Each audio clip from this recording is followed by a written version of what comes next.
မင်္ဂလာပါရှင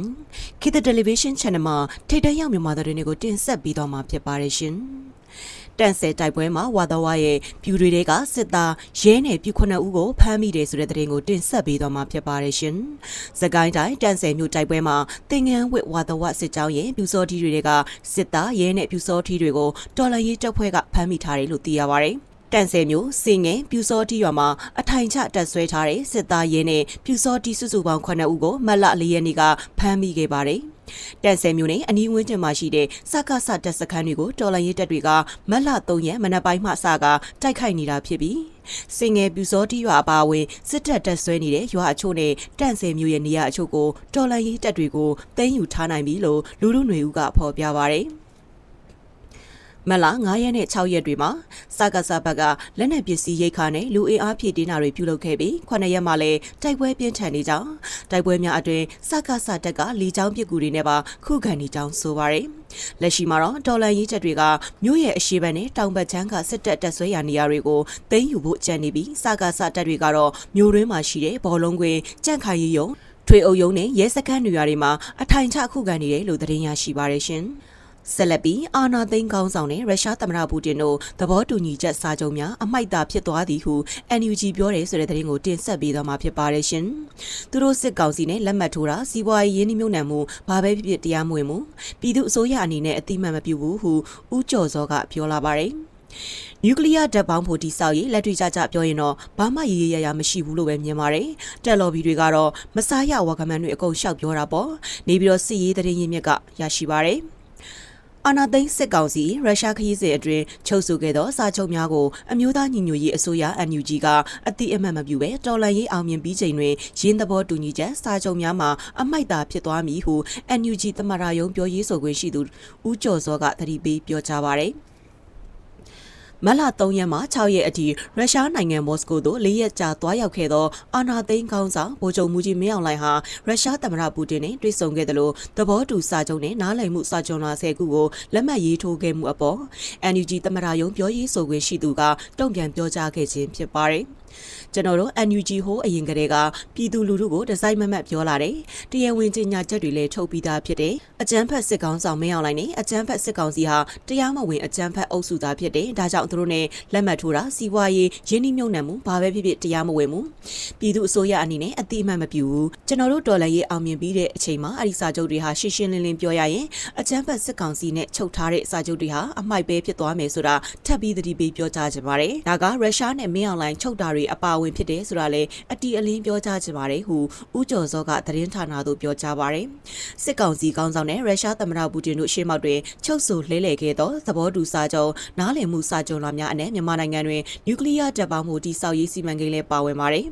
အဆိုပါစီမံကိန်းကိုအမှုပြူဆွဲအင်ကိုငြိမ်းချမ်းစွာအသုံးပြုရာတွင်နျူကလ িয়ার နှင့်ဓာတ်ရောင်ခြည်ဘေးအန္တရာယ်ကင်းရှင်းရေးစီမင်းဥပဒေနှင့်ပင်၌ပူးပေါင်းဆောင်ရွက်ရေးနားလည်မှုစာချုပ်လာများဟုစစ်ကောင်စီဝါဒဖြတ်သတင်းစာကရေးသားဖော်ပြထားပါတယ်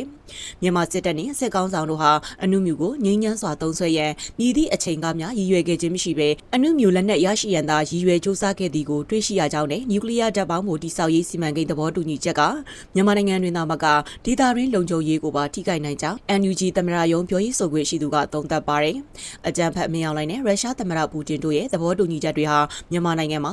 stability တည်ငြိမ်မှုရှိဖို့အတွက်ရရှိနိုင်ဖို့အတွက်အထောက်အကူမပြုတဲ့အပြင်မြန်မာနိုင်ငံရဲ့ဒေသတစ်ခုလုံးရဲ့လုံခြုံရေးပါချိန်ချောက်တဲ့အတီအထားမျိုးရောက်လာတဲ့ဟု၎င်းကဆက်ပြောပါတယ်။နျူကလ িয়ার ဓာတ်ပေါင်းတိဆောက်ရေးမှာစစ်ကောင်းဆောင်မင်းအောင်လှိုင်ရဲ့အိမ်မက်တစ်ခုဖြစ်ပြီးစစ်အာဏာသိမ်းပြီးနောက်ပိုင်းအစဉ်တစိုက်ကြိုးပမ်းခဲ့သည့်အရာဖြစ်တော့လေရင်းစီမံကိန်းအတွက်မြန်မာနိုင်ငံကသာအကုန်ကြခံရမည်ဖြစ်ကြောင်းနဲ့ရုရှားကရေးအတွက်ကုန်ကျစရိတ်စိုက်ထုတ်ပေးလိမ့်မည်မဟုတ်ကြောင်းနေပြည်တော်စစ်ရေးသတင်းရင်းမြစ်ကပြောပါတယ်။လက်တွေ့ကြပြောရင်တော့ဘာမှအရေးအရာမရှိဘူးလို့ပဲမြင်ပါတယ်။တက်လော်ဘီတွေကတော့မစားရဝါကမန်းတွေအကုန်ရှောက်ပြောတာပေါ့။သူရဲ့ဝါရဖြန့်ကြီးရေးရန်ရာတစ်ခုပဲဖြစ်တယ်လို့ယူဆပါတယ်ဟုနေပြည်တော်သတင်းရင်းမြစ်ကပြောပါတယ်စစ်ကောင်းဆောင်မင်းအောင်လှိုင်အနေဖြင့်အထက်ပါစီမံကိန်းအပါအဝင်ရုရှားထံမှစစ်လက်နက်ပစ္စည်းများဝယ်ယူခြင်းလှုပ်ဆောင်ရန်ငွေကြေးရှိမနေပဲမြန်မာနိုင်ငံ၏တယံဇာတများမြန်မာပြည်သူလူထုပိုင်းအကျိုးစီးပွားများအားရုရှားသမ္မတပူတင်ကိုထိုးအပ်က၎င်းတို့အသက်ဆိုးရှည်ရေးအတွက်လိုအပ်ချက်များကိုဖြည့်စွမ်းရန်စ조사မည်ဖြစ်ကြောင်း NUG သမ္မတရုံးပြောခွင့်ရသူကသုံးသပ်ပါတယ် တို့ရရင်အာနာသိန်းစစ်ကောင်စီကိုရုရှားထောက်ပံ့သည့်အကြောင်းမှပင်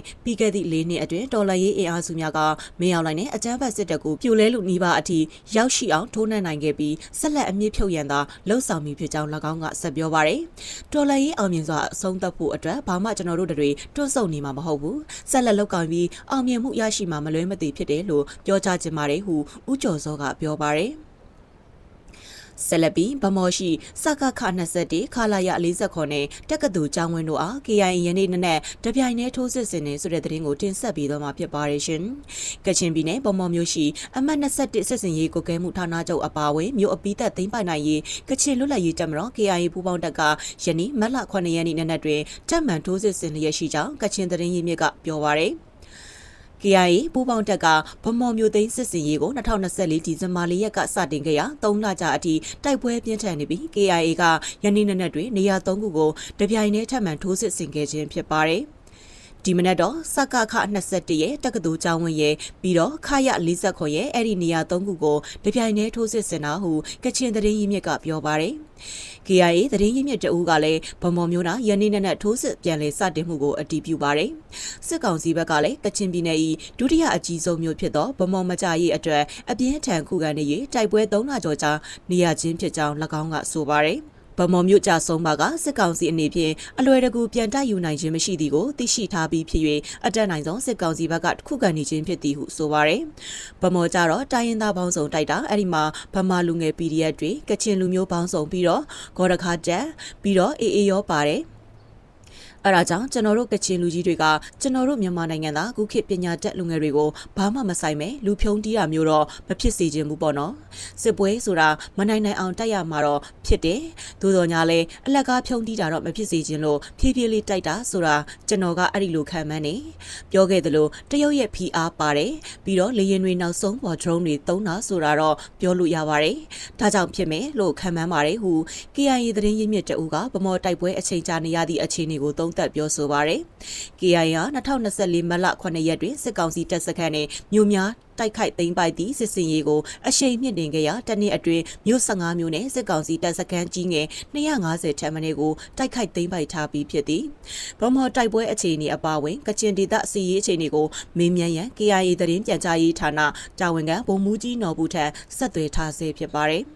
KIA သတင်းပြန်ကြားရေးဌာန၏ဖေဖော်ဝါရီ6ရက်သတင်းဖော်ပြချက်တွင်စစ်ကောင်စီနှင့်ပြည်သူစစ်တို့ဟာကချင်ပြည်နယ်ဝိုင်းမော်မြို့နယ်အတွင်းအင်အားအလုံးရင်းဖြင့်စစ်ကြောင်းထိုးသွားလာနေပြီးလူငယ်များကိုဖမ်းဆီးခြင်းကြေးရွာများကိုဒရုန်းဖြင့်ပုံကျဲခြင်းများလှုပ်ဆောင်နေသည်ဟုဖော်ပြပါရယ်